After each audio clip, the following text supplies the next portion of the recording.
Voilà, nous y sommes, Studio 210 continue, dernier virage. Vous avez certainement suivi d'entrée de jeu, dès l'entame de Studio 210 de ce jour, l'intervention du prophète de la religion Ngunza Message, Malonga Mambala, sur ses propos justement autour de l'héritage des ancêtres. Il a dit beaucoup de choses. Obamenga Koso qui est panafricaniste, bonjour. Bonjour. Justin Minimona, philosophe, mais qui est aussi croyant catholique. Protestant, il me semble. Protestant. Ah, protestant. Oui, attention. Et docteur Renaud Boris Mbota, qui est chrétien, même si le pasteur Jean Fondong nous a dit qu'il n'est pas chrétien. C'est vrai, oui. Il est plutôt, parce qu'on ne peut pas, on aurait peut-être dit yéhoshiste. Je crois plutôt, il est serviteur d'Elohim, et donc pour lui, on ne parle pas de Jésus-Christ, on parle plutôt de Yehoshua Hamashia. C'est bien cela? Exactement. Avec les trois, nous allons décrypter cette intervention de Malonga Mambala. Et nous avons pour thème aujourd'hui ancestralité et modernisme. Quelle posture pour l'Afrique d'aujourd'hui? L'Afrique, ce sont ces traditions que nous vantons, que les panafricanistes vantent aujourd'hui. On parle de renaissance africaine. Il faut repartir à la source. Et cette source-là nous a été présentée par Malonga Mambala. Et j'aimerais avoir, premièrement, la réaction du philosophe. Après avoir suivi Malonga Mambala, il y a eu beaucoup d'aspects sur la polygamie, sur le mariage, et aussi sur la succession ou l'héritage. Réaction. Merci pour la parole accordée et pour l'invitation que vous m'avez adressée. J'ai suivi avec attention l'intervention de Malonga Mambala. La première des choses, c'est la question de l'héritage. Effectivement, dans la tradition Congo, l'héritage n'appartient pas à personne. L'héritage revient à la famille. Donc, quand quelqu'un décède, traditionnellement, les biens qu'il aurait laissés ou les biens qu'il a laissés revenaient de droit à la famille. Pas à un individu, mais à la famille. Non aux enfants et à la femme. Il faut constater que dans cette tradition, lorsque la femme était épousée traditionnellement, donc légalement par rapport à la tradition, elle devenait le bien, la propriété de cette famille-là. Et les enfants qu'elle avait avec le mari avec lequel elle était mariée, ces enfants-là devenaient aussi le bien de la famille. C'est un esprit que j'ai retrouvé en réalité chez Aristote. Lorsqu'Aristote nous parle de la femme, il présente la femme comme un bien. Donc quand je me marie, la femme dans ma maison est considérée comme un bien. Mais chez les Congos, ce n'est pas mon propre bien, parce que d'ailleurs, dans le temps passé, ce n'était pas moi-même qui pouvais aller épouser. C'est la famille qui devrait constater la femme que je devrais épouser et vice-versa. Donc, elle devenait une propriété de la famille au moment où le mari pour lequel elle avait été épousée venait à décéder, et ben, elle restait dans la famille même, avec les enfants. Donc, si ce monsieur-là aurait ou avait laissé des biens, il devrait les gérer ensemble. Donc, les enfants, la femme, la famille en bénéficiaient sous l'autorité ou la responsabilité du chef de la famille. D'accord. Obamenga Koso. Bon, en tout cas, Je suis très content que cette table ronde soit organisée. Ça permet de clarifier les choses et surtout de revenir à certains fondamentaux. Il y a quelque chose de très important qui vient d'être dit, c'est la question de la gestion.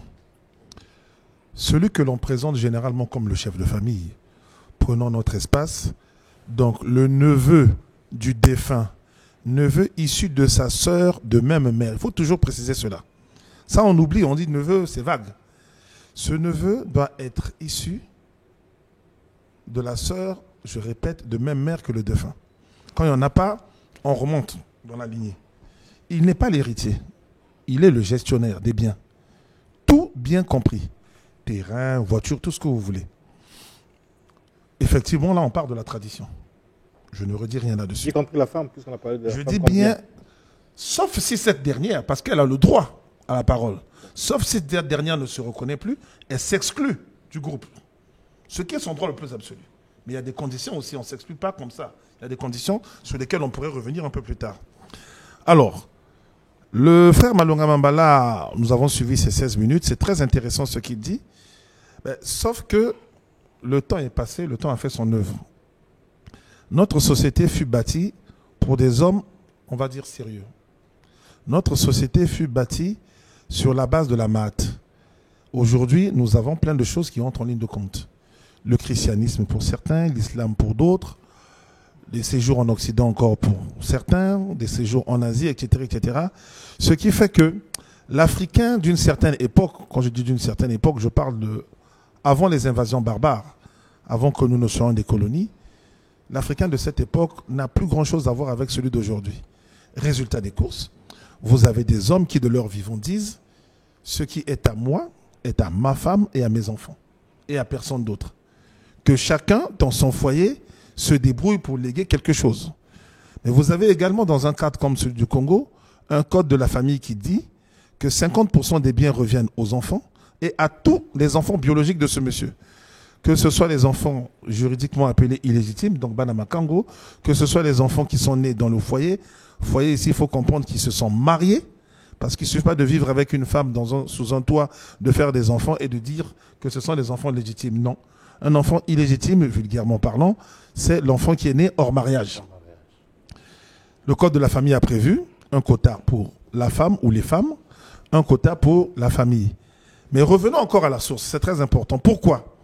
Parce qu'à une certaine époque, je vais prendre le cas de mon père. Mon père est né dans un village où il n'y avait pas d'école. Il est allé étudier ailleurs. Il s'est encore déplacé.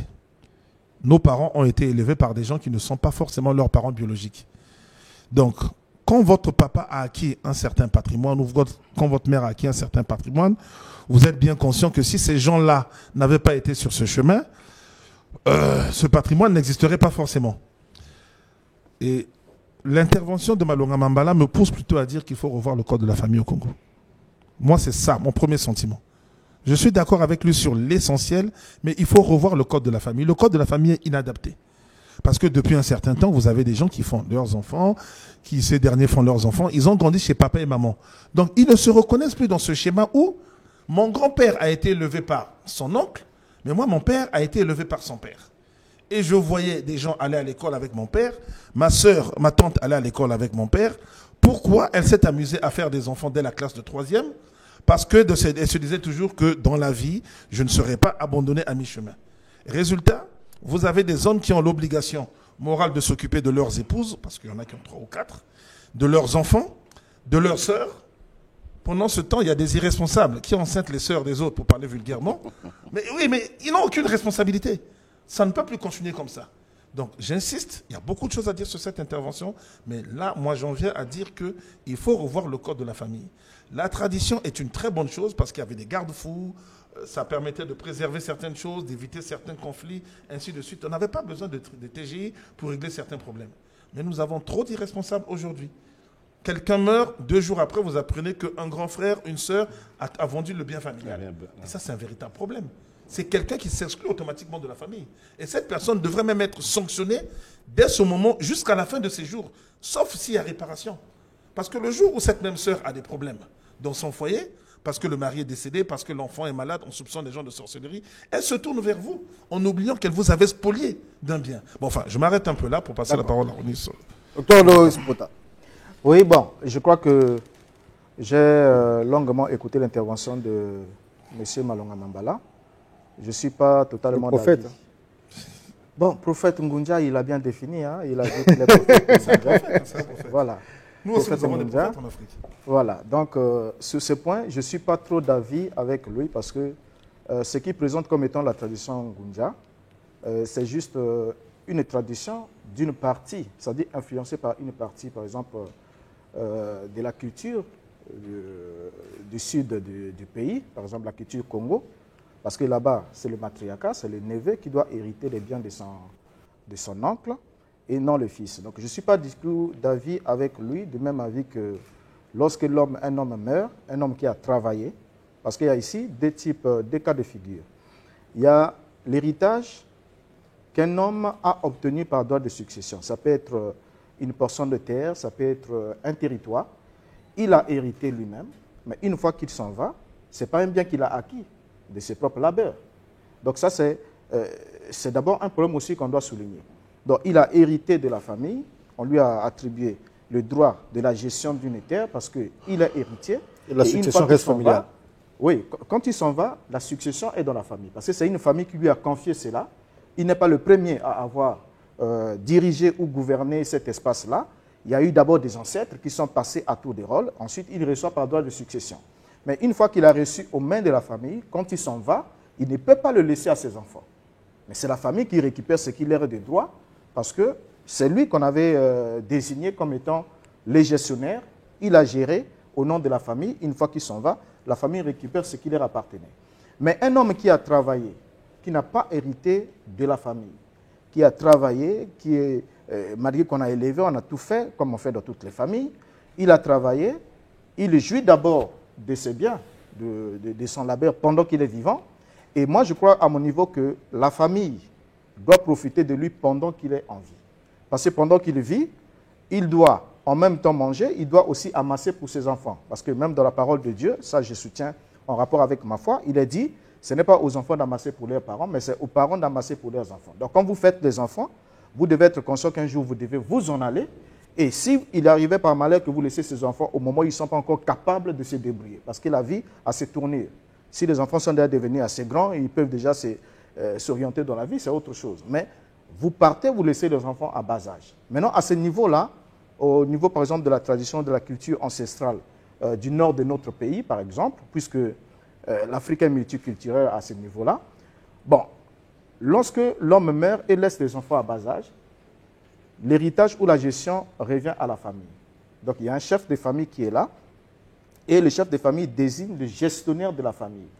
Les gestionnaires ont dit, bon, écoutez, nous sommes tous la famille, mais écoutez, ce foyer-là où cette famille qui est restée, cette dame avec les enfants, c'est un tel qui doit gérer. Donc si vous avez un problème, vous allez vers lui. S'il y a un patrimoine, tout ça là, c'est vers lui qu'il faut poser des problèmes. S'il peut les résoudre, il les résout. Mais s'il n'arrive pas à les résoudre, ça les dépasse, il nous rassemble tous et nous décidons. Alors, cela va se passer comme ça pour quelle raison? Parce que les enfants sont en bas âge. Mais si déjà il y a un fils qui a atteint la majorité et qui aussi a démontré la responsabilité, Très bien. parce qu'on peut avoir un fils, il est premier-né, mais c'est un fumeur de chambre, c'est ceci, c'est là, il ne s'est pas orienté dans la vie. On se dit, celui-là, si on le confie même les documents de la parcelle et tout, en tout cas, la première réaction qu'il aura, ce sera de tout vendre et puis d'aller à l'extérieur du pays ou quelque chose comme ça. Maintenant, s'il a démontré qu'il est responsable, alors il est adopté. Parce qu'au niveau même de la Bible, la parole de Dieu nous enseigne que lorsqu'un enfant naissait, il grandissait dans la famille tout comme un enfant, il n'était pas différent d'un esclave jusqu'à ce qu'il atteigne l'âge de la majorité. Et quand il atteint l'âge de la majorité, pendant le temps de son apprentissage, le tuteur doit l'encadrer et puis doit rendre compte au père que l'enfant, voilà, l'enfant apprend réellement, très bien, il sera responsable. Et une fois qu'il atteint l'âge de la majorité, on adopte cet enfant. La cérémonie de l'adoption lui accordait le rang et le droit de fils, ce qui lui permettait alors de prendre possession de l'héritage de son père. Il pouvait diriger, il pouvait, on est tout à fait conscient qu'il ne pouvait pas lapider les biens ou encore l'héritage. Alors, donc sur ce point-là, je ne suis pas du tout d'avis avec Malonga Mambala lorsqu'il dit que l'héritage ne peut pas revenir aux enfants, que lorsqu'un homme travaille, il a acheté, il a bien dit il a acheté. Il n'a pas hérité une parcelle. Mais il a acheté sa parcelle. Et si c'est l'unique parcelle, dès qu'il meurt, non, c'est la famille qui vient chasser madame et les enfants pour dire, les enfants là, on les rend, ils vont aller hériter. On va aller dans un cas pratique et c'est à la pas lumière comment- de Oui. tout ce que vous avez dit, à la lumière de ce que Malonga Mambala a dit, mais aussi en ayant pour, je veux dire, garde-fou le code de la famille, mais aussi la tradition Congo, vous en savez davantage. On va regarder ce cas pratique-là. C'est une famille à Brazzaville. Le papa est décédé. Il a laissé une concession, une parcelle, avec des locataires. Et lui-même, il habitait là-bas, avec sa femme et ses enfants. Alors, à sa mort, c'est son frère qui aujourd'hui s'occupe de cette concession-là. Mais la parcelle appartient à celui qui est décédé. Donc c'était le cas où le monsieur a travaillé, il a laissé ses biens. Alors, la famille arrive, le frère arrive, se dit, bon, la parcelle, elle appartient aux enfants, il n'y a pas de souci, les enfants sont là. Mais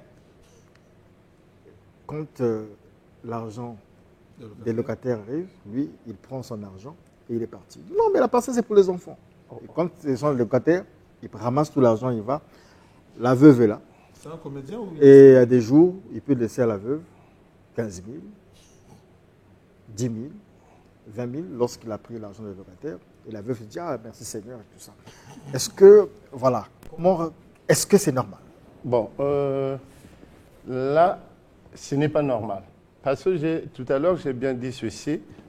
Le bien, dans notre tradition, dans la tradition Congo, le bien est un bien familial.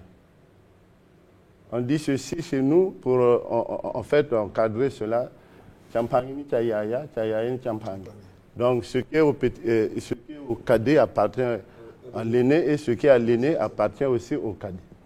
Alors, dans le droit successoral, lorsque moi, je décède, mon frère ne peut pas s'arroger le droit de venir s'accaparer de la parcelle ou des biens que j'ai laissés. Non. C'est d'abord le chef de la famille, si on est dans la tradition, comme le docteur l'a dit, c'est le chef de la famille qui doit dire qui va gérer là-bas.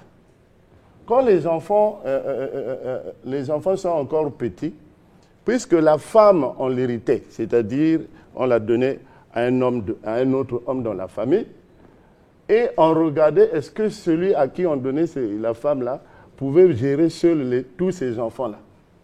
Parce qu'au cas contraire, on devrait se partager les enfants. Donc quelqu'un qui agit comme ça est inhumain, c'est un capitaliste. Il n'est pas communiste, c'est parce que notre culture à nous, c'est une culture qui repose sur le communisme, où tu ne peux pas lever le doigt pour traiter quoi que ce soit dans la famille. Ça, c'est le capitalisme qui engendre ce genre de comportement. Celui qui ne pense pas aux enfants de son frère. Bon, je vais vous poser la question suivante. Si le monsieur-là n'avait pas laissé la parcelle, est-ce que le frère qui vient prendre l'argent là n'allait pas s'occuper de ses enfants? Alors, c'est que j'ai peut-être oublié un complément dans cette histoire, c'est que le monsieur qui est décédé a laissé un enfant. Il doit être cadre quelque part. Et chacun se débrouille. Les autres sont des débrouillards et tout ça. C'est des familles modestes.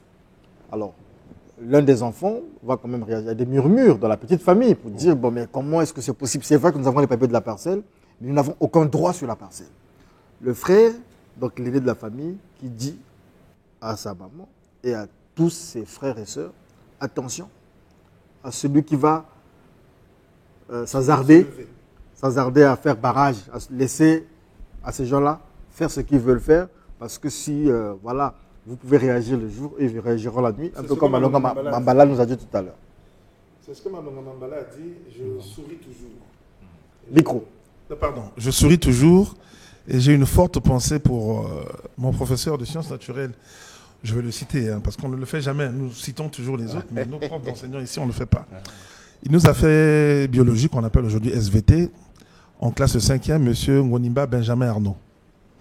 Il nous avait dit ceci un jour. Si vous pensez qu'au cimetière, il y a le diable, la nuit surtout, ben allez-y la nuit, vous verrez le diable. Si vous ne pensez pas, vous ne verrez pas le diable. C'est bien de dire ou de prétendre être fort la nuit, mais mon père me l'a toujours rappelé. Avec ce que le Zaïre avait amené à la Coupe du Monde 74, on aurait gagné la Coupe du Monde. Mais souvenez-vous, le Zaïre a pris 9-0. Tout ce qui avait été emporté là-bas, qu'est-ce que ça a donné comme résultat? Nous sommes incapables de gagner la moindre Coupe du Monde de football.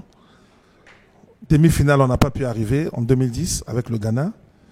Mais nous sommes persuadés que quand quelqu'un dit la vérité à son oncle maternel ou à sa tante, et qu'il va lui arriver malheur la nuit. Mais s'il lui arrive malheur la nuit, c'est parce qu'on y croit très fortement. C'est là où je me désolidarise beaucoup de mon frère Malonga Mambala.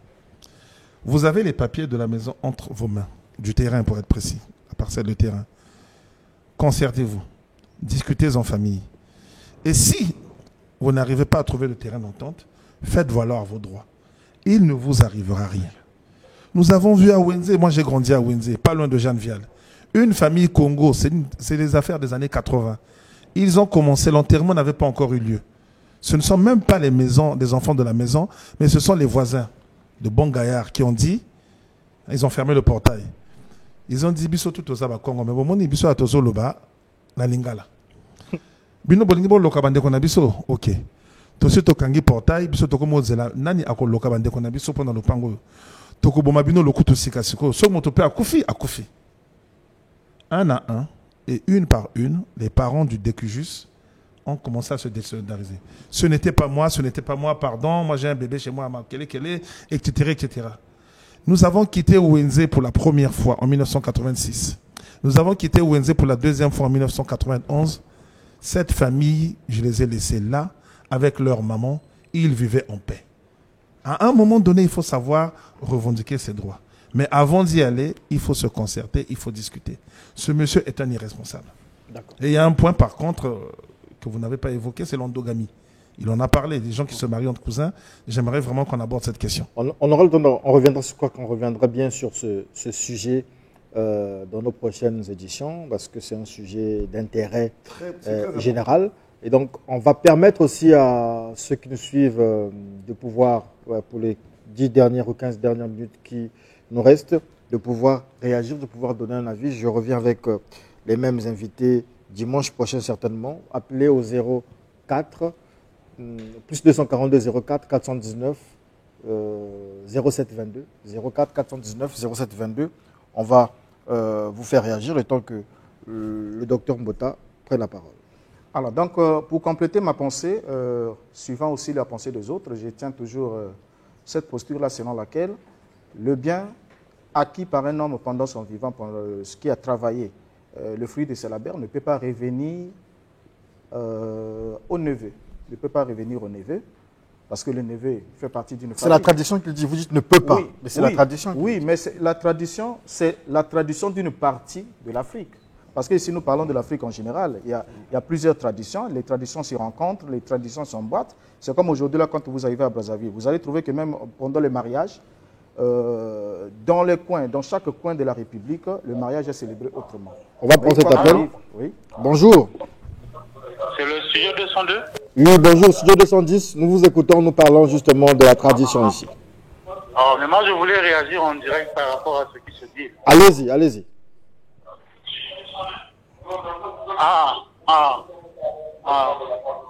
En tout cas, moi, c'est M. Pascal. C'est M. Pascal, je vous suis depuis l'intérieur du pays. En tout cas, je suis en parfaite harmonie avec ce qu'a dit M. Oubambe Ngakoso. D'accord, qu'est-ce qu'il a dit? Parce que ce genre... Ah là là. Vous allez nous perdre un peu de temps parce que... Ce genre de frères de fin qui tendent à vouloir s'accaparer des biens de ces derniers, en tout cas, il faut se le dire clairement, ce sont des bandits. Mais c'est la tradition. C'est la tradition. Non, la tradition ne veut pas dire ça. C'est tout. Merci beaucoup. On prend cet autre appel. La tradition ne dit pas. Bonjour. C'est pas le frère. Allô? Bonjour, vous êtes en direct. On vous écoute. Oui, donc, merci beaucoup. J'interviens pour pouvoir apporter une précision. D'accord. En réalité, ce que disent ceux qui sont sur le plateau. Bambenga Kosso a eu raison dans une certaine mesure, mais après, il ne comprend pas aussi les mutations qu'ont connues nos sociétés en fait. Puisque nos sociétés ont connu autant de mutations ce qui fait que la logique que nous avions au niveau de nos villages n'est plus celle que nous avions dans les milieux urbains. Mais cependant, on ne peut pas non plus exclure les traditions, sinon dans le fond nous n'existons plus. Sinon pourquoi doit-il se faire appeler panafricaniste si déjà il est sur le point d'enterrer rien que sa propre tradition? À quel moment j'ai enterré la tradition? Je pense que pour... Excusez-moi, à quel moment j'ai enterré la tradition? Des anthropologues, des sociologues, pour pouvoir apporter un plus. Merci beaucoup. Merci. On prend encore cet appel. Bonjour. Ah, il est parti. Voilà. Justement, le thème, c'est ancestralité et modernisme. Quelle posture pour l'Afrique d'aujourd'hui? C'est vrai, il y a la tradition qui existe. Il y a la religion aussi qui vient, mais aussi les sociétés évoluent. Comme l'autre disait tout à l'heure, il parle des mutations. Quelle est la posture? Ben, on va prendre cet appel. Oui, allô, bonjour. Bonjour, allez-y directement, éloignez-vous de la télévision et posez votre question.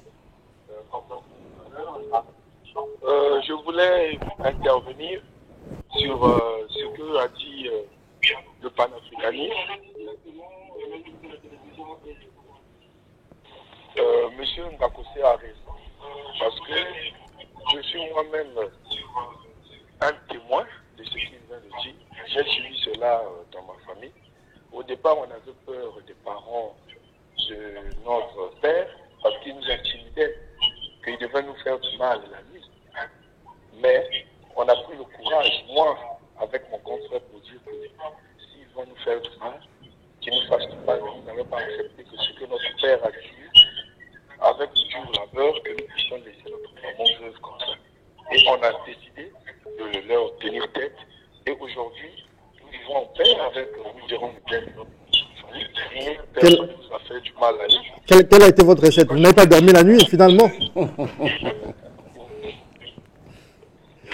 D'accord. Merci beaucoup. C'est juste une pensée que nous mettons dans la tête. Pourquoi les familles font de nous ce qu'ils veulent. D'accord. Merci beaucoup pour cette intervention. On va prendre cet autre appel. Bonjour, vous êtes en direct. Éloignez-vous de la télévision et posez votre question. Alors, bonjour, j'appelle depuis Dolizé. Oui. Oui, moi, je voulais aussi soulever une inquiétude. Allez-y, allez-y. D'autres enfants qui arrivent dans la famille, parfois sont nés seule la maman maîtrise là où l'enfant sort. L'enfant n'est vraiment pas de papa. Voilà pourquoi on cherche parfois à léguer l'héritage au neveu. D'accord. Ok. L'enfant qui est né dans le mariage, c'est l'enfant du papa. On l'écoute d'abord. Oui, allez-y. Oui, donc c'était ma contribution parce que d'autres, quand on lègue l'héritage au neveu ou à l'enfant parfois n'est pas du vrai père. Voilà, donc, parce qu'on n'a pas confiance aux femmes. Alors, merci, c'était juste une petite contribution. Merci beaucoup. Voilà, ce sont des réactions qui vont nous permettre de rebondir. Dimanche prochain, on reviendra sur ce sujet avec tous ces détails et nous allons chercher le code de la famille. Nous allons repartir, nous allons chercher aussi ceux qui ont une connaissance de la tradition Congo et comment ça se passe aussi. On en a un. Comment ça se passe aussi au niveau du nord du pays. Vous n'avez pas des formations sur la tradition? Si, j'en ai, mais il faut toujours distinguer ceci. Quand on parle du nord, c'est la Nicola et la Songa. La cuvette et les plateaux, c'est le son. Ben, on prendra un type, voilà. On s'appuiera sur un type un peu générique et puis nous en discuterons. Oui. Merci à vous, Bambenga Kosso. Merci à Justin Minimona. Merci au docteur Renaud Boris Bota pour les 5 minutes qui nous restent. Malonga Mambala nous a dit la polygamie. Avant d'aller dans l'endogamie, comme vous avez dit, on parle d'abord. Non, endogamie. D'abord la polygamie. D'abord la polygamie. Le monsieur peut aller prendre une seconde épouse, une troisième épouse, une quatrième épouse, mais dans la tradition, en fait, selon lui, dans la tradition, il faudrait d'abord que la première femme soit d'accord. Est-ce que c'est le cas? Bon, à ce niveau-là, moi, je peux dire, j'ai des doutes. J'ai des doutes, pourquoi? Parce que déjà la première forme du mariage, chez les Congo, le mariage était consenti entre deux familles. Et donc, à quel moment le mari pouvait-il demander la permission à sa femme pour aller prendre la deuxième? Il n'y a pas eu de polygamie dans le Royaume Congo? Si, la polygamie existait. C'est par rapport à la condition qu'il a posée. Par rapport à la condition là. Ça ne se passait pas comme ça. C'est la femme qui doit donner l'autorisation. Je dis bien, vous savez, il y a des choses qui sont arrivées aussi dans l'histoire. C'est-à-dire, avant, quand vous analysez, ça n'existait pas.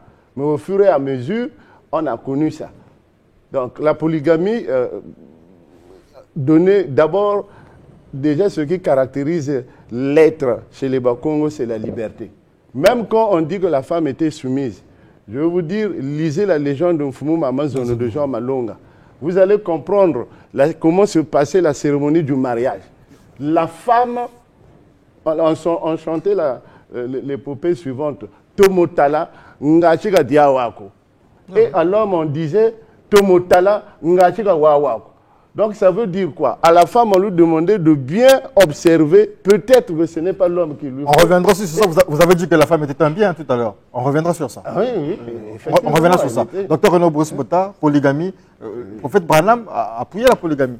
Bon, oui, dans un sens, il a appuyé, bien qu'il a... Son prophète. William Branham, non, pas le mien.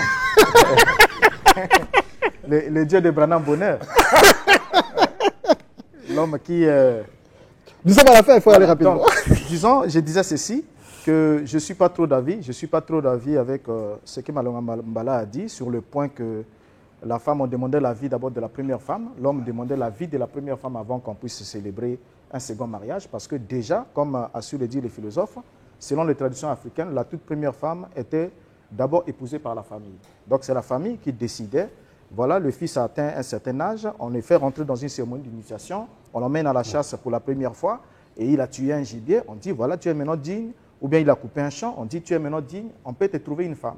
Et on lui trouvait une femme. Et une fois que cette femme venait, je ne vois pas, au niveau de la tradition, comment est-ce que cet homme qui avait l'envie, il avait le désir de se choisir une conjointe de son choix, pouvait s'approcher de cette femme-là pour lui dire, voilà. D'accord. Les chrétiens se cachent pour aller prendre des épouses en cachette et tout ça, alors que dans les traditions Congo, voilà.